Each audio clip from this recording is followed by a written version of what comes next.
उसके खून से मुझको शांति और आनंद मिलता है, उसका भाव मुझको चंगा करता है। उसके खून से मुझको शांति और आनंद मिलता है, उसका भाव मुझको चंगा करता है। वो सारों का गुलाम है और भोर का तारा है, लाखों में वो मेरा एक ही मित्र है। वो सारों का गुलाम है और भोर का तारा है, लाखों में वो मेरा एक ही मित्र है।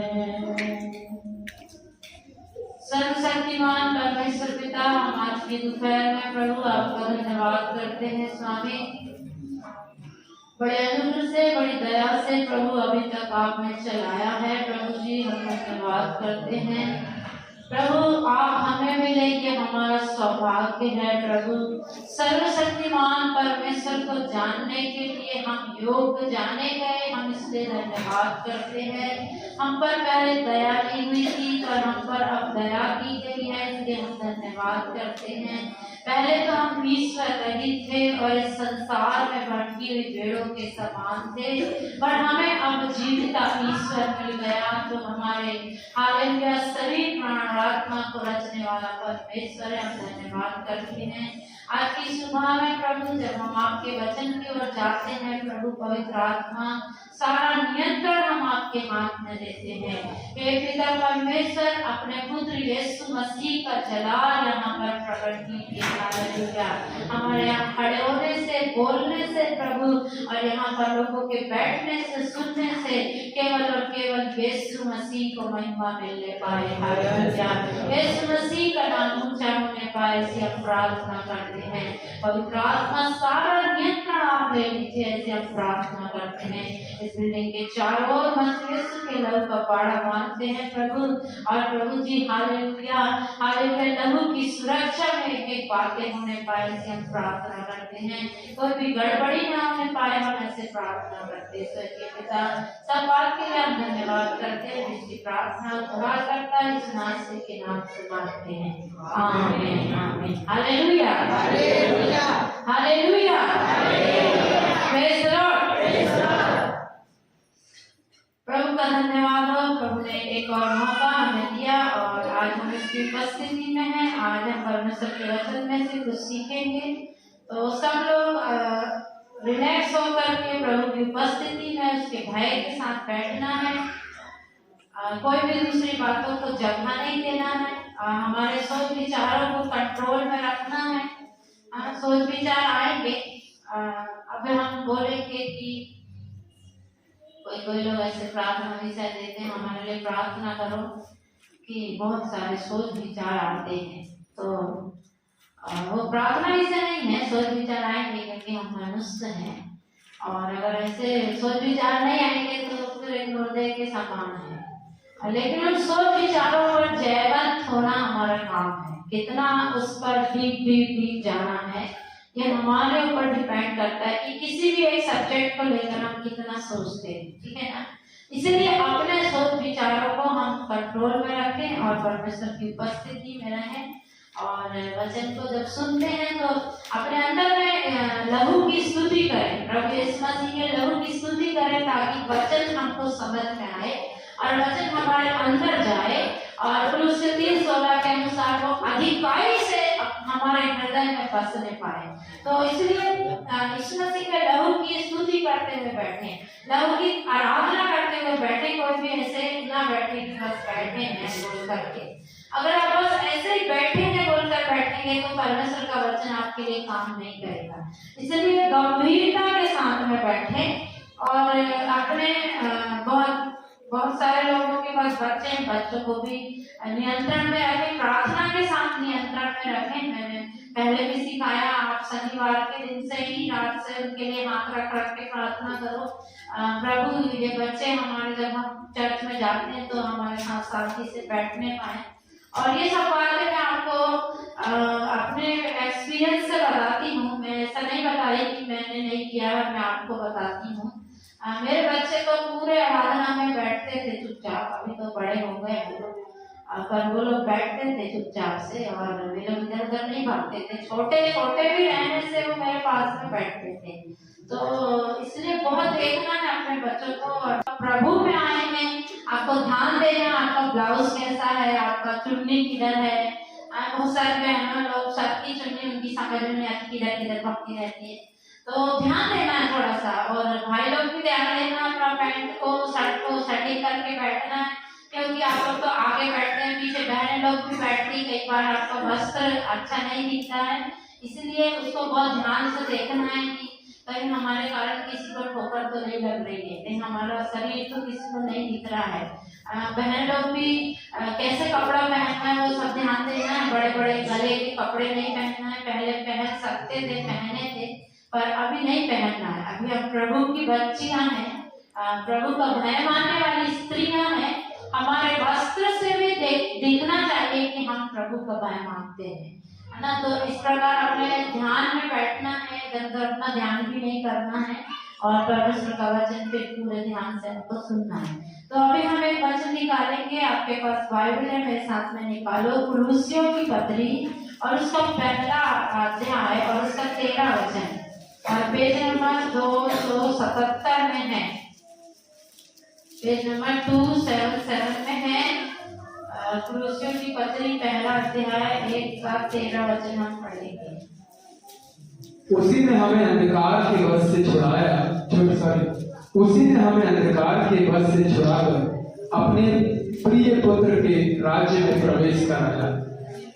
Hallelujah, praise the lord, praise the lord. आनंद से बैठना, ठीक है। थोड़ा थोड़ा डांट मिल जाती है तो चिंता नहीं करना है, फिर भी आनंद से बैठना है। हमारा आनंद का विषय तो परमेश्वर है। Hallelujah, praise the Lord. यहाँ पर प्रेरित पौलुस एक पत्र लिखे हैं, कोई भी आपस में मुस्कुराओ मत, ठीक है। मैंने बता दिया, पेज नंबर 277, 277, उसी का 13 वचन पढ़ रहे हैं, 1 का 13, तो उसको देख लो, बोलो आपस में मत, ठीक है। अभी जिसको पढ़ते नहीं आता वो भी देख लो, सुन लो, चलिए पढ़ते हैं जोर से। तो यहाँ पर प्रेरित पौलुस पत्र लिखते हैं, किसको लिख रहे हैं? एक कलीसिया को। इसी प्रकार ये कुलुस्सियों की पत्री जब प्रेरित पौलुस लिख रहे हैं, तो ये कलीसिया प्रेरित पौलुस की बनाई हुई नहीं है, यह कलीसिया किसी और प्रभु के रास्ते में बनाया है, और इस कलीसिया को प्रेरित पौलुस पत्र लिख रहे हैं। इसका मतलब है कि वो किसी भी चर्च का विश्वासी हो, अगर हमको परमेश्वर का आत्मा अगुवाई करता है तो हम उनको परमेश्वर का वचन सिखा सकते हैं। तो प्रेरित पौलुस भी सोचे कि ये कुलुस्सियों की कलीसिया को मुझे एक पत्र लिखना है, इसलिए वो पत्र लिखते हैं, और बहुत सारी मैच्योरिटी वाली बातें आपको इस पत्र में मिलेगी।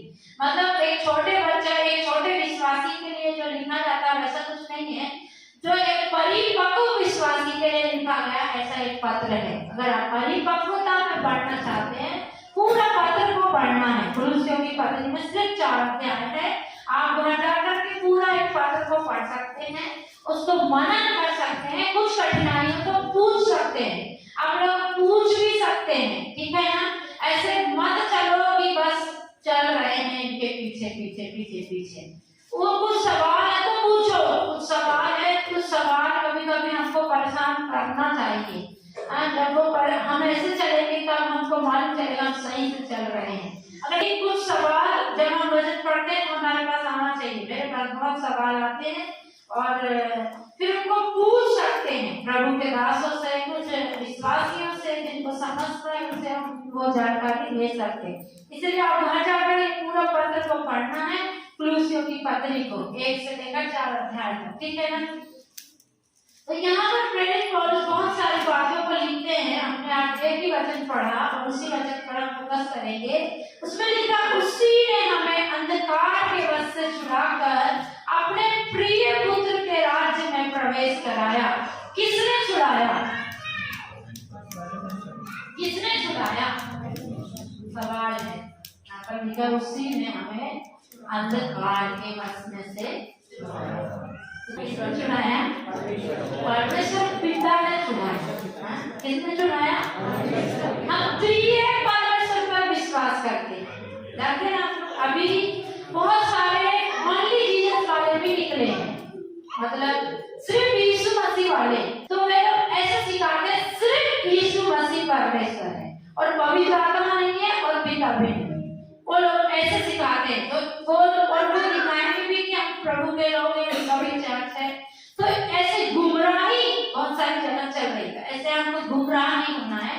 हमने त्रिएक परमेश्वर के नाम से बपतिस्मा लिया है ना, पिता पुत्र और पवित्र आत्मा। और त्रिएक परमेश्वर पर हम विश्वास करते हैं, जो पहले पिता है, फिर पुत्र हो गया, फिर पवित्र आत्मा हो गया। है एक ही, लेकिन वो तीन व्यक्तित्व में है। ठीक है ना, जिसको हम कहते हैं पहले यहोवा परमेश्वर। तो हमको छुड़ाने वाला कौन है? यहोवा परमेश्वर। यहोवा परमेश्वर ने हमको कहां से छुड़ाया?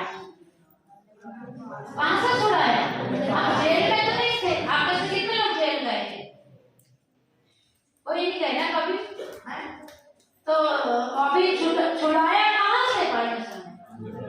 किस कोई किडनैप भी नहीं हुआ होगा। किडनैप होंगे तो भी छुटकारा चाहिए। कितने लोग किडनैप हुए? कोई भी नहीं हुआ ना। तो हमको फिर छुड़ाया गया, ऐसे लिखा। हमको क्या किया गया? तो कैसे छुड़ाया गया? तो वचन यहाँ पर लिखा, हमको अंधकार के वश से छुड़ाया गया। हालेलुया। कहां से छुड़ाया गया? अंधकार के वश से। इसका मतलब है हम अंधकार में थे। कहां पर थे? अंधकार था। हमारे पास आंखें थी, हम अंधे नहीं थे। ठीक है ना, हम अंधे नहीं थे, हमको दिखता था। बचपन से देखने वाले हैं। कोई है क्या जिसको बचपन से दिखाई नहीं देता था? हम बचपन से देखने वाले लोग, हमको दिखता था। लेकिन जैसा परमेश्वर चाहता है, जैसा सत्य है, ऐसा हमको नहीं दिखता था। समझ रहे हैं? जैसे अभी थोड़ी देर पहले मैंने बताई, वो बहन बताई प्रभु में आने से पहले मेरे पास छोटे से आस्तीन का ब्लाउज था, पर अभी मुझे उसको पहनने की हिम्मत नहीं होती और पसंद भी नहीं आता।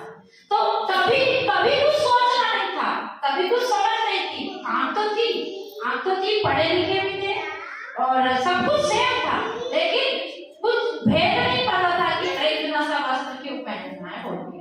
लेकिन जब हमको परमेश्वर ने अंधकार से छुड़ाया तो हमको दिखने लग गया, नहीं ऐसा कपड़ा पहनना अच्छा नहीं। तो इसीलिए पहले हम कहाँ थे? अंधकार। ऐसे कई प्रकार का अंधकार था। आंखें तो थी पर दिखाई नहीं देता।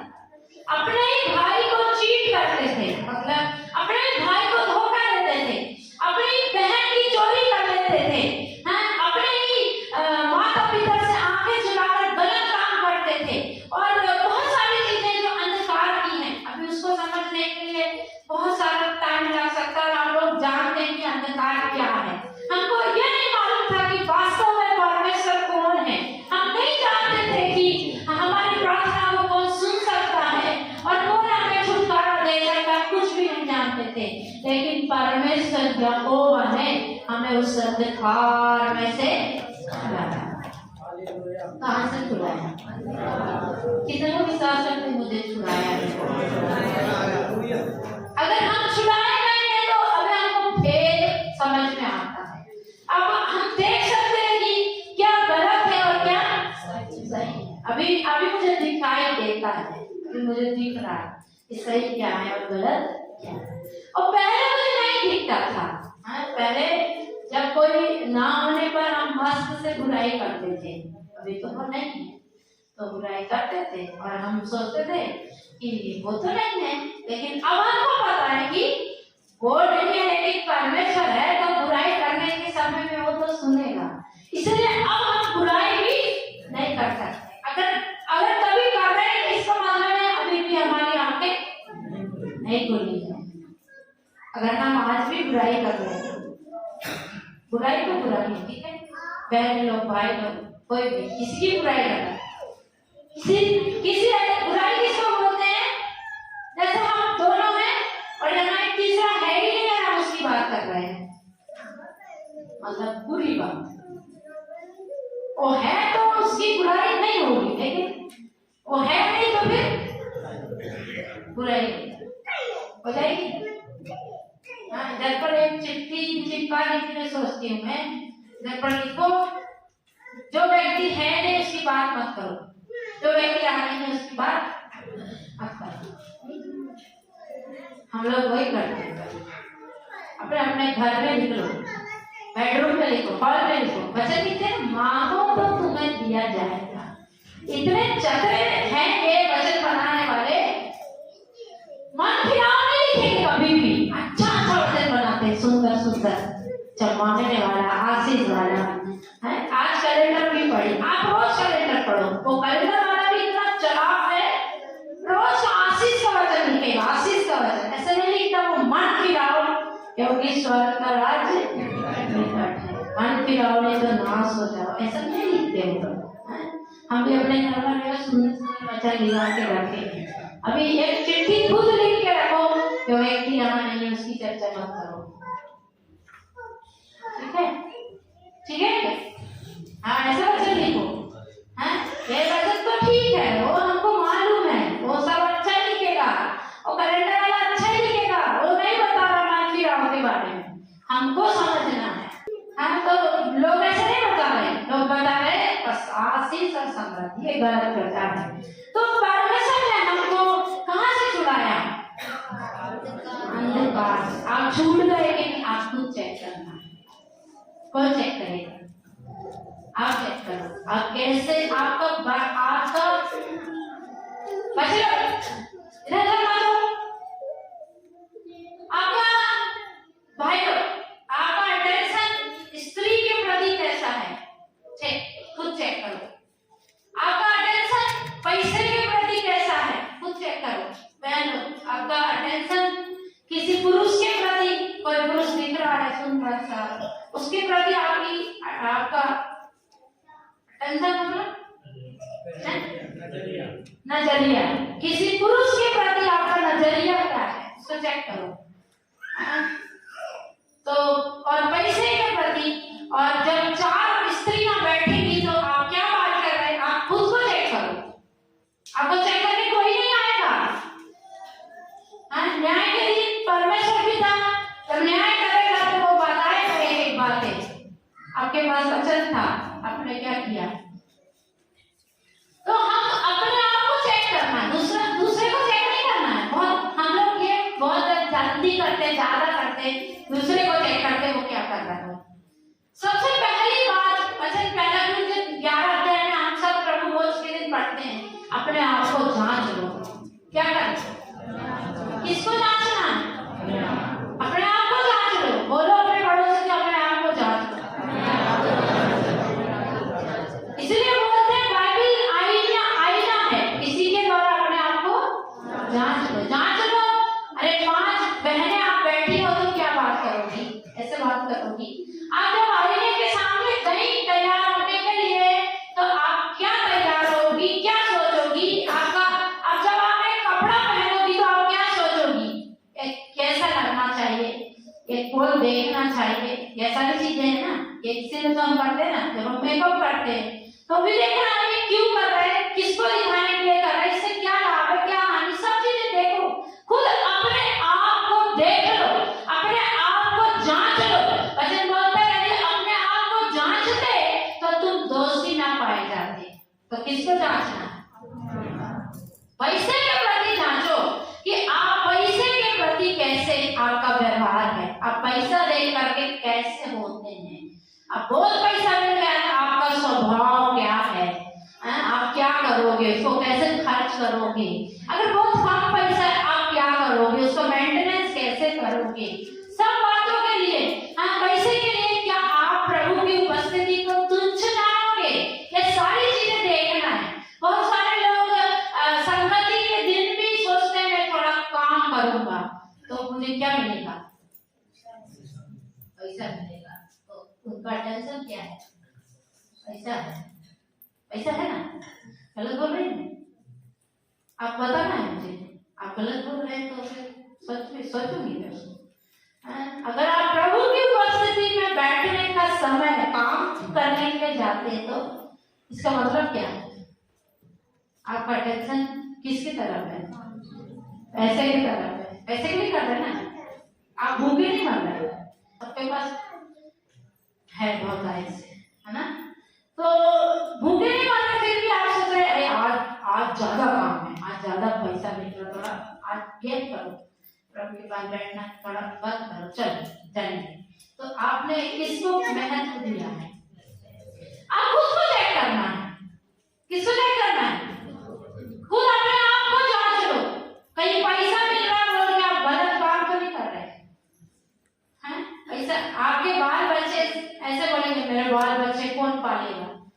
परमेश्वर ने दिया उनको, आपने नहीं लाया। किसी का भी जन्म आपकी और मेरी मर्जी से नहीं हुआ। कोई भी लड़का अपनी मर्जी से नहीं जन्मा। आप में से कितने हैं जो सोचते हैं अपनी मर्जी से जन्म लिया? कोई है जो बोलेगा मैंने अपनी मर्जी से इस पृथ्वी पर जन्म लिया है? नहीं लिया है ना। हमको जन्म किसने दिया है? परमेश्वर ने दिया है। तो जब जन्म दिया तो आगे की काम उसकी है। उसको मालूम है इसको क्या चाहिए। इसको खाना चाहिए, पानी चाहिए, इसको कपड़े चाहिए, इसको जो चीजें जरूरत नहीं है वो चाहिए, वो प्रबंध करेगा। इसलिए मत्ती 6 अध्याय में बहुत डिटेल में सब कुछ बताया। इसलिए तुम चिंता नहीं करना कि क्या खाओगे, क्या पहनोगे, कहाँ सोओगे, वो सारी चिंता कौन करता है? परमेश्वर करता है।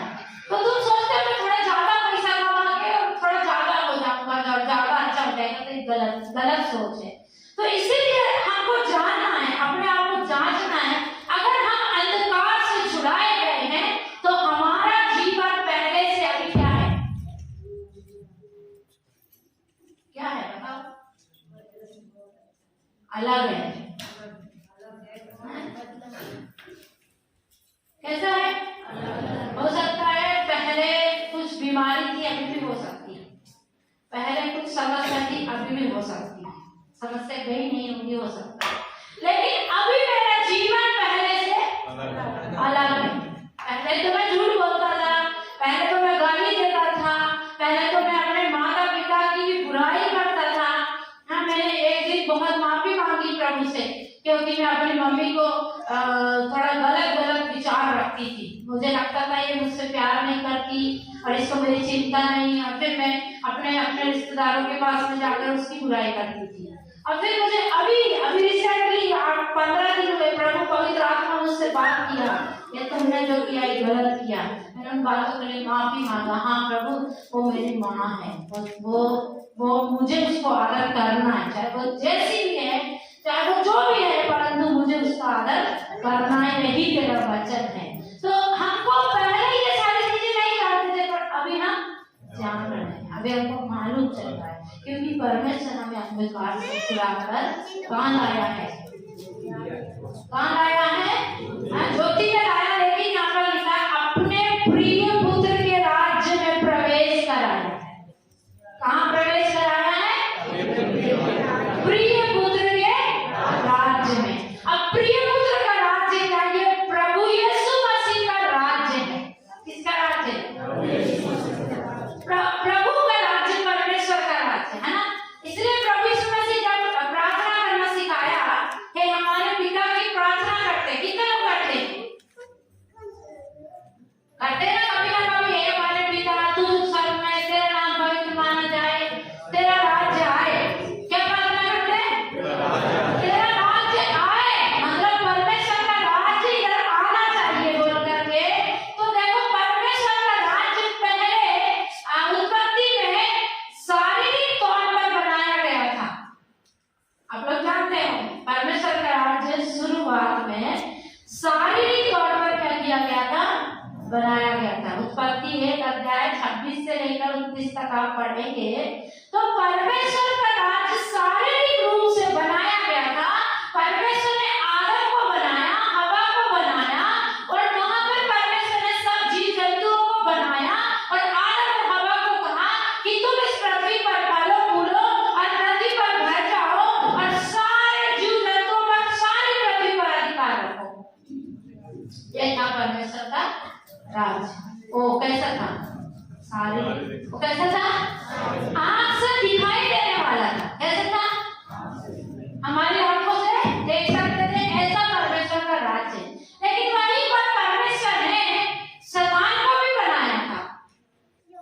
सारी राज्य में परमेश्वर ने किसको बनाया था? शैतान को भी बनाया था। और इसीलिए जब शैतान आया उनके पास में और उनको बहकाया, तो वो शारीरिक राज्य में पाप भी आ गया, श्राप भी आ गया, मृत्यु भी आ गई, बीमारी भी आ गई, और कई चीजें आ गई। ठीक है, मालूम है ना आपको? जानते हैं आप? पहले बीमारी तो नहीं थी, अदन के बगीचे में बीमारी नहीं थी, श्राप भी नहीं था, पाप भी नहीं था। कैसा आया? कैसे? एक ही आज्ञा तोड़ने से आ गया। अभी देखो, परमेश्वर ने उनको बहुत कुछ दे दिया था, इतना दे दिया था कि वे 365 भी एक फल फूल खाते तो वो खत्म नहीं होता। अब क्या सोचते, पृथ्वी में कितने प्रकार के फल होंगे? 365 ही होंगे क्या? हैं? कितने प्रकार के फल होंगे पृथ्वी पे? हैं? हजारों प्रकार के होंगे। अगर वो साल भर भी एक फल खा के दूसरे दिन या साल भर बाद भी उसको ना खाते, तो उनके पास ऑप्शन था कि और भी कुछ खा सकते थे, है ना? ऐसे था ना?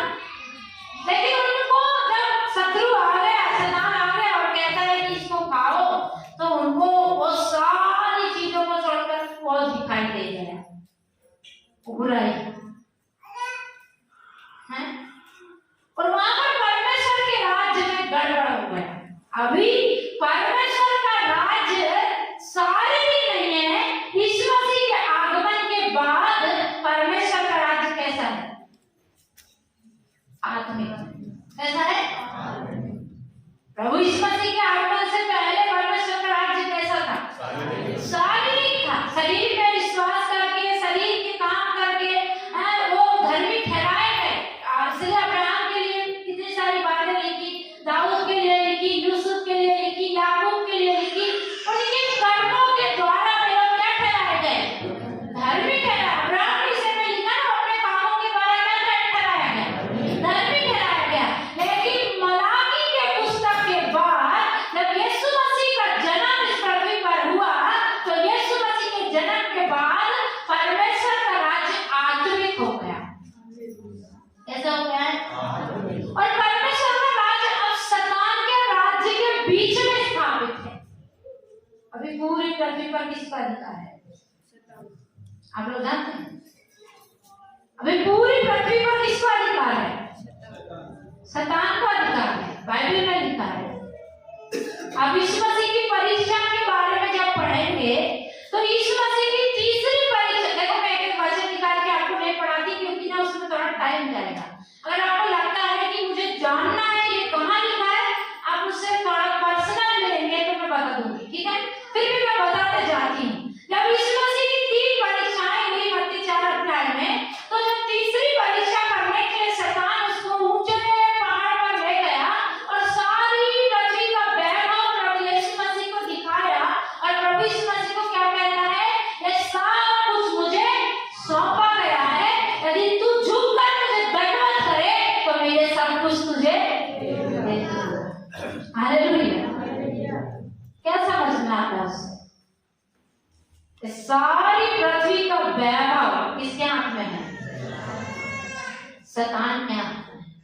सारा धन, सारी पदोन्नति, सारा ऊंचा ऊंचा धन, दौलत, रुपया, पैसा सब किसके हाथ में है? शैतान के हाथ में। और उसके भी ऊपर सारे भूमंडल पर राज्य करने वाला कौन है? परमेश्वर पिता। और उसी परमेश्वर पिता ने इसी अंधकार के राज्य में से आपको और मुझे चुन करके हमारे अंदर अपना राज्य स्थापित कर दिया।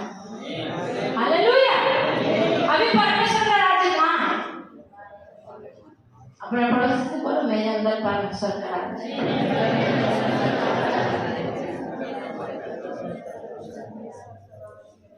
कहाँ है परमेश्वर का राज्य? अभी दिख रहा नहीं क्या? एक राजा है, उसके हम मंत्री हैं, उसकी प्रजा है, दिख रहा है? किसको दिख रहा है? पहले तो दिखा, परमेश्वर परमेश्वर उनका स्वामी था, राजा था, और आदम और हवा तो उसके प्रजा थे, और वो रोज उनके पास आता था, उनके साथ बातचीत होती थी, उनके जो कुछ भी परमेश्वर संगति करता था तो परमेश्वर का राज दिखता था। लेकिन जब शत्रु शैतान वहां पर आया, परमेश्वर के राज्य में वो सारी चीजें अलग करके उसने श्राप और पाप और बीमारी और बाकी चीजों को लाके घुसा दिया। लेकिन अब परमेश्वर का राज शैतान के राज्य के बीच में हमारे अंदर है। हम जितने चुने गए हैं, बुलाए गए हैं, छुड़ाए गए हैं, अब परमेश्वर का राज्य कहाँ है? मेरे अंदर है। हालेलुया। किसके अंदर है क्या?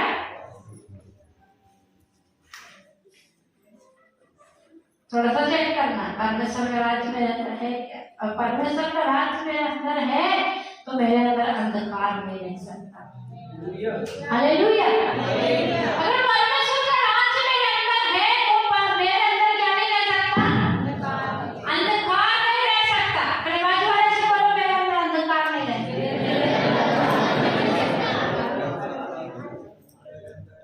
जब बोल के जाना है उधर आप जैसे चलेंगे तो मुझे नहीं पता है। इधर शैतान कुछ ऐसे करते, इधर शैतान को हराते, इधर शैतान को घूसे मारते, उधर जाके बोलते चलने से साथ, फिर वो जाते साथ घूमते रहते हैं, क्योंकि फिर वैसा जीवन नहीं जीते ना। अगर मेरे अंदर परमेश्वर का राज्य है, मेरे अंदर अंधकार नहीं रह सकता। तो यीशु मसीह ने हमारे अंदर अपना राज्य क्या किया है? स्थापित किया है। अभी एक स्त्री, वचन ऐसे लिखा है मत्ती 13 उसका 33, मत्ती 13 का 33 आपके पास भी है। नियम 22 पेज है, नियम में 22 नंबर का पेज है, वहां पर ऐसे लिखा, देखो मैं आपके लिए पढ़ती हूँ। उसने एक और दृष्टांत उन्हें सुनाया, स्वर्ग का राज्य खमीर के समान है, जिसको किसी स्त्री ने लेकर 3 पसेरी आटा में मिला दिया, और होते होते वह सब परमेश्वर का राज्य क्या है?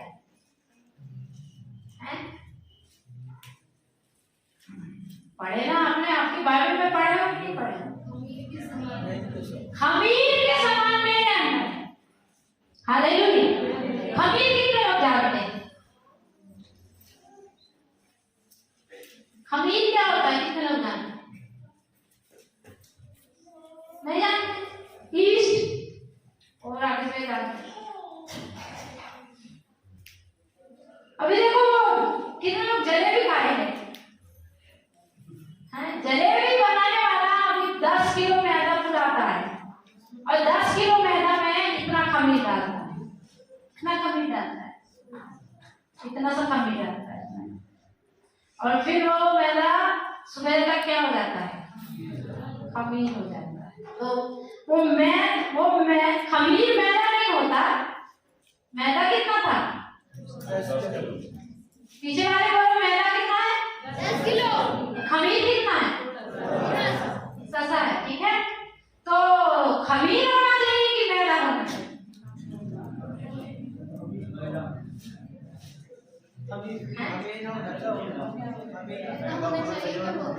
मैदा होना चाहिए, क्योंकि मैदा ज्यादा क्वांटिटी में, ज्यादा उसकी औकात है भाई, तो जिसकी जैसी औकात उसकी वैसी पहचान होती है। लेकिन ये खमीर वाले सिस्टम में थोड़ा सा अलग है। ये खमीर की थोड़ी ज्यादा ही क्वालिटी है, मतलब वो ज्यादा ही अपनी पहचान रखने वाला है, ठीक है। तो खमीर जब मैदे में मिलाया जाता है तो रात भर में वो मैदा होते होते खमीर हो जाता है। हालेलुया। तो प्रभु यीशु मसीह हमें बता रहे हैं परमेश्वर का राज्य एक खमीर के समान है। तो मैंने आपको बताया परमेश्वर का राज्य अभी प्रकट में नहीं है। परमेश्वर का राज्य आपके और मेरे अंदर है, और आपके और मेरे अंदर खमीर के जैसा है। कैसा है? तो आप जब खमीर बनने के बाद बाहर जा करके आप संसार मत बनना है। संसार ज्यादा है, संसार ज्यादा है कि कम है? संसार। तो जब हम बाहर जाते हैं दुनिया में, तो हमको दुनिया हमको उनको खमीर बनाना है। हालेलुया। हमको हमारे अंदर जो परमेश्वर का राज्य आ गया, अगर हम 10 लोगों के बीच में बैठे हैं, 10 लोगों के बीच में वो हमको देना है, ताकि वो 10 लोगों के साथ हम संसार ना बने, पर संसार हमारे साथ परमेश्वर का राज्य बने। हालेलुया। Praise the Lord. तो ये बात मुझे बहुत पसंद है जो लिखी एक स्त्री के पास था। हालेलुया। एक स्त्री के पास 3 पसेरी ज्यादा आटा था और उसके पास खमीर भी था। हालेलुया। परमेश्वर का वचन कहता है बुद्धिमान स्त्री अपने घर को बनाती, पर मूढ़ स्त्री उसे अपने हाथों से खा देती है। तो स्त्री के पास खमीर होना चाहिए, बुराई वाला खमीर नहीं, परमेश्वर के राज्य वाला खमीर। तो जब वो स्त्री के पास है, जहाँ जाएगी तो वहां पर परमेश्वर का राज्य आएगा। हालेलुया। और पुरुषों के पास भी होना है, तो हमारे अंदर क्या होना है? खमीर। ये खमीर परमेश्वर के राज्य के जैसा। तो हमारे अंदर परमेश्वर का राज्य है, ठीक है। प्रभु यीशु मसीह ने बोला, देखो यूहन्ना की पुस्तक उसका 18 अध्याय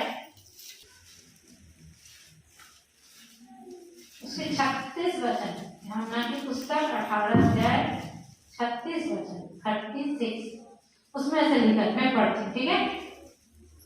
यीशु ने उत्तर दिया, मेरा राज्य इस संसार का नहीं, यदि मेरा राज्य इस संसार का होता तो मेरे सेवक लड़ते कि मैं यहूदियों के हाथ सौंपा न जाता, परंतु मेरा राज्य यहाँ का नहीं। हालेलुया।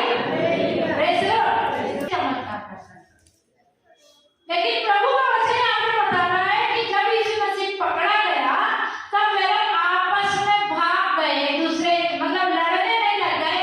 नहीं, हमारा यीशु मसीह राजा है, वो राज्य करेगा, हम इधर पर रहेंगे, वो राजा बनेगा, हम मंत्री बनेंगे, हम संतरी बनेंगे, हम बड़ा पास्टर बनेंगे, हम प्रेरित बनेंगे, बोल करके लड़ाई नहीं कर रहे थे, लेकिन वे खुद प्रभु यीशु मसीह को छोड़ करके चले गए, डर गए। तो यीशु मसीह ने गवाही दे दिया, मेरा राज्य इस पृथ्वी का क्या बोला प्रभु? मेरा राज्य इस संसार का नहीं।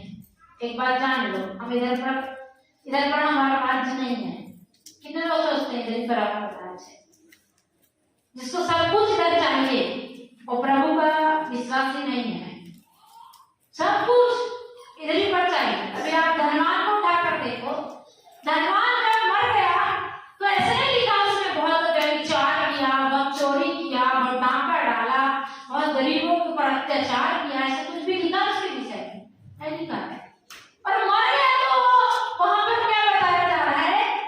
हे पुत्र, तूने पृथ्वी पर सब प्रकार का भोग विलास किया। हालेलुया। ऐसा लिखा है, पढ़ो, निकालो, लूका की पुस्तक निकालो और पढ़ कर बताना अच्छा है। लूका की पुस्तक 16 अध्याय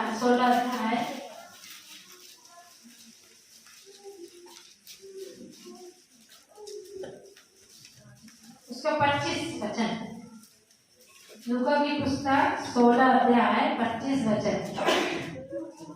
परंतु अब्राहम ने कहा, हे पुत्र, स्मरण कर कि तू अपने जीवन में अच्छी वस्तुएं ले चुका है और वैसे ही लाजर बुरी वस्तुएं, परंतु अब वह यहाँ शांति पा रहा है और तू तड़प रहा है। हालेलुया।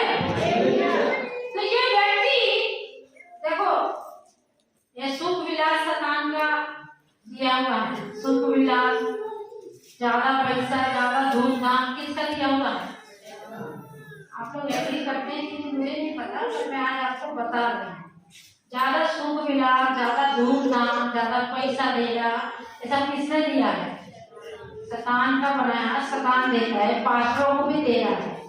और सारा परमेश्वर की ओर से नहीं है, परमेश्वर की ओर से नहीं है। यहाँ पर बाइबल बता रही है, यह धनवान व्यक्ति जब मर गया तो ऐसे नहीं लिखा कि उसने व्यभिचार किया था, लिखा है ऐसे नहीं लिखा उसने डाका डाला था, मर्डर किया था।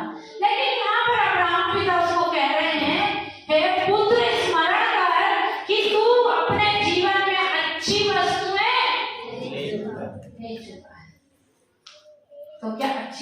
वस्त्र लेना पाप है? अब आप क्या सोचते हो?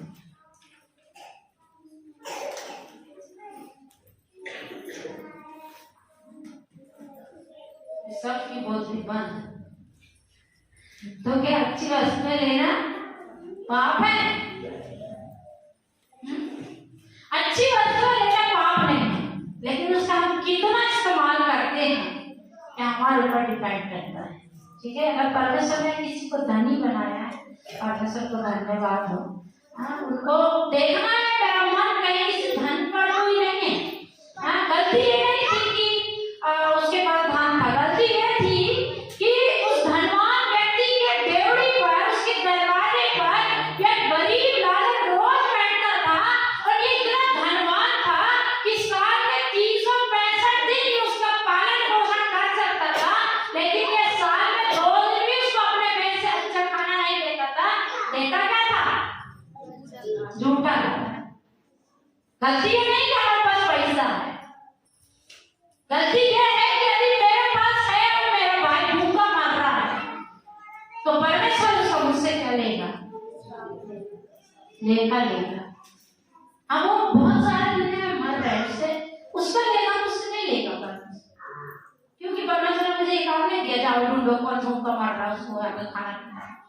परमेश्वर तेरे मुझसे ये न्याय लेगा, ये लेखा लेगा। तेरे सम्मुख लोग भूखे मर रहे थे, तेरे सामने वो धनवान के देवड़ी पर, उसके दरवाजे पर ये लालच रोज आकर बैठता था। वो इतना धनवान था कि उसके लिए कपड़े भी ले सकता था, खाना भी ले सकता था, उसको एक खोली बना करके भी ले सकता था, जल रहता था, पर इसने नहीं किया। इसने सारा सुख विलास अपने यूज में ले लिया। यही कोई वचन है, मैं झूठ नहीं बोल रही। यहाँ पर लिखा है तूने सारा, तूने अपने जीवन में अच्छी वस्तुएं ले चुका है, और वैसे ही लाजर बुरी वस्तुएं। अभी गरीब लोग भी हैं, आप गरीब भी हैं तो चिंता नहीं करना, धनवान बनने का आइडिया मत सोचो। ये पूरी पृथ्वी धनवान बनाने का आइडिया दे रही है, कैसे आप धनवान हो जाएंगे। कुछ चैनल में तो पूरा किट है, आप ये किट मंगाओ आप धनवान हो जाएंगे, आप ये मंत्र जपो आप धनवान हो जाएंगे, आप ये वाली स्कीम में इन्वेस्ट करो आप धनवान हो जाएंगे। ये पूरी दुनिया में लाकर गरीब को भी धनवान बनाने का प्लान बना दिया है, लेकिन गरीब उसमें फंसता जाता है और धनवान बनते जाता है। किधर लोग स्कीम में जाकर धनवान हो गए। स्कीम वाली बातें नहीं बताना, ठीक है।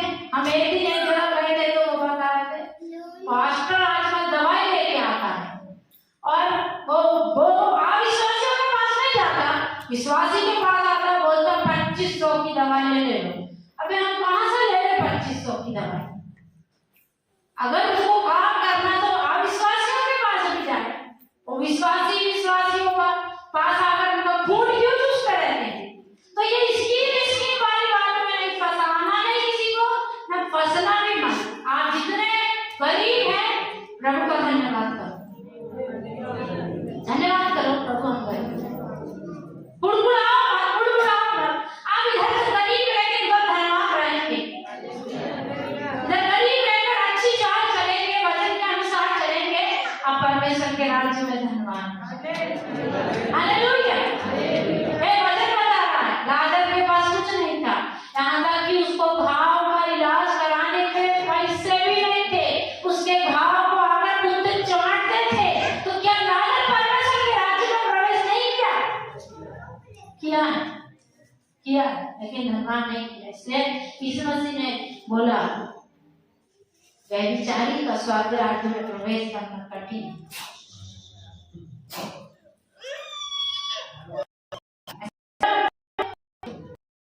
बोला हत्यारों का प्रभु के राज्य में प्रवेश करना कठिन है। प्रभु बोला धनवानों का स्वर्ग राज्य में प्रवेश करना कठिन है। धनवानों ने भी ख्वाब देखना बंद कर दिया। कितने लोग देखते हैं? मैं जानती हूँ पैसा सतान का है, मुझे जितनी जरूरत है मुझे प्रभु देता है, और नहीं देगा तो कोई बात नहीं। मैं भूखा रहना भी प्रभु के साथ चलने के लिए पसंद है मुझे। अगर अभी तक तो रखा नहीं है, अगर वो मुझे रखे भी 2 दिन की आज मुझे खाना नहीं मिलेगा तो भी मुझे गुस्सा नहीं, मुझे खुशी है प्रभु के साथ चलते हुए। अगर मुझे भूख में भी चलना पड़े, प्रभु के कई दास से चले 4-4 दिन भी भूखे रहे, जाकर मांगे नहीं, जाकर किराना वाले से उधार नहीं ली। अभी किराना भी उधार लेना बंद करो, उधारी की पुस्तक जो चलाते हैं ना वो बंद करना है। आपके पास है तो खाओ, नहीं है तो खाओ। सब्जी वाला मुझे भी व्यवहार होता है, ले जाओ दीदी ले जाओ, बाद में ले, मैं बोलती हूँ ये ले जाओ, ये नहीं मेरे पास पैसे, अरे ले जाओ, आपसे पैसे कौन मांगता, कभी भी दे, नहीं पैसे नहीं तो खाना क्यों, पैसे नहीं तो खाएंगे, पैसे नहीं तो उधारी में नहीं खाएंगे। ये भी गलत बात है, ये गलत चीज है। जितना हमारे पास है उतना करना है, ठीक है। देखिए सारा चीजें शैतान का है, शैतान का राज्य में है। यहाँ पर हमारे अंदर परमेश्वर का राज्य आया है तो हमारे अंदर उजियारा, हालेलुया। तो हम गरीब हैं तो भी चिंता की बात नहीं, हम गरीब रह करके भी प्रभु के राज्य में, प्रभु के स्वर्ग में हम प्रवेश कर जाएंगे, हालेलुया। धनवान बनने का आइडिया, अभी बताओ कितने लोग धनवान बनने का आइडिया सोचते हैं, अभी हाथ नहीं उठाएंगे, वो सब शैतान का आइडिया है। अभी धनवान बनने का आइडिया मत लगाओ, प्रभु का राज्य मेरे अंदर आया है। इसलिए पौलुस कहता है हम कंगाल हैं पर बहुत देरों को धनवान बना देते हैं, हालेलुया। हम कैसे हैं? कंगाल हैं, हमारे पास कुछ नहीं है, हम बहुत देरों को धनवान बनाते हैं। हम इधर बैठने वाले गरीब होंगे और हम लोगों के पास बहुत पैसा नहीं होगा, लेकिन हम बहुत देरों को धनवान बनाना है। हमारे अंदर जो परमेश्वर के राज्य का खमीर है वो ले जा करके और भी लोगों के साथ मिलाना है, और वे होते होते परमेश्वर का राज्य हो जाएंगे, हालेलुया। एक दिन में नहीं होंगे परंतु होते होते हो जाएंगे। किसी के साथ आप बैठते हो, बैठना बंद मत करो, लेकिन अब से उसकी सुनना बंद करो, अपनी बताना शुरू करो। वो होते होते खमीर हो जाएगा, वो होते होते वो भी परमेश्वर का राज्य हो जाएगा। किनारा मत काट लो, कहीं कहीं से काट भी लेना।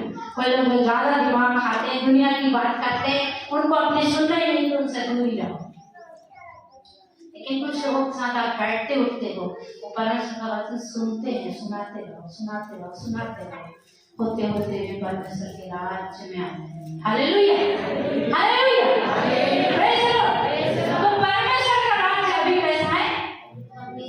आत्मिक, आत्मिक कैसा है? अपने पड़ोसी से बोलो परमेश्वर का राज्य दिखता नहीं है, दिखेगा नहीं, अभी हम बोलेंगे मैं राजा की संतान हूँ, तो देखते रहे दिखते तो नहीं रास्ते वैसे, तो चलते तो साइकिल में है, इधर कहीं कहीं बोलेंगे ना खाना तो देखो चटनी रोटी खाते हैं, तो बोलते राजा के बेटे, तो दिखेगा नहीं, ठीक है। हम किसकी संतान है? अभी संतान है, किसकी संतान है? राजा की है, पर दिखेंगे नहीं, जिएंगे हमारे जीने का स्टाइल में होना चाहिए वैसा, राजा की संतान है, लेकिन कपड़े पड़े से ना दिखे, खाने वाने से ना दिखे, गाड़ी वाड़ी से ना दिखे तो चलेगा, ठीक है, समझना है बात है। और परमेश्वर जिसको चुना है वो आ जाएगा, परमेश्वर के राज्य के लिए जिसको चुन कर रखा है वो परमेश्वर के राज्य में आ जाएगा। तो परमेश्वर का राज्य अभी आत्मिक है, शारीरिक नहीं है। शारीरिक राज्य अदम की बगीचा में शुरू हुआ था, लेकिन अदम की बगीचा में वो खत्म हो गया, ठीक है। वहां पर क्या आ गया? पाप, श्राप, बीमारी, और भी बहुत सारी चीजें जब उन्होंने फल खाया तो उनके बीच में आ गई। और हम परमेश्वर के राज्य में आ गए, हालेलुया, प्रेज़ द लॉर्ड। बहुत सारे लोग हैं कि ये पूरी सिवनी में, पूरे भारत में परमेश्वर का राज्य हमारे अंदर है। घमंड से बोलो परमेश्वर का राज्य मेरे अंदर।